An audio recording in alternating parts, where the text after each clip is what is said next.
ലക്ഷദ്വീപിലേക്കുള്ള യാത്രയിൽ ഇന്നലെ 11/1/2025 രാത്രി 9 മണിക്ക് കൊച്ചിയിൽ നിന്ന് പുറപ്പെട്ട കപ്പൽ രാവിലെ ഏകദേശം 6 മണി ജലീൽ മാഷ് കപ്പലിൻ്റെ 7ാം നിലയിലേക്ക് വന്ന് മാക്സ് 7 എക്സൈസ് നടത്തും. കടലിൻ്റെ പ്രഭാത കാഴ്ചകൾ, അതിമനോഹരമായ പ്രഭാത കാഴ്ചകളാണിത്.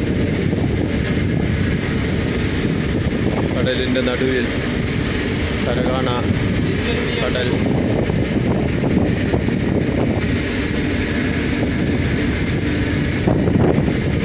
ഇപ്പോഴും ലക്ഷദ്വീപിനെ ലക്ഷ്യമാക്കിക്കൊണ്ട് കപ്പൽ അതിവേഗം സഞ്ചരിച്ചുകൊണ്ടിരിക്കുന്നു.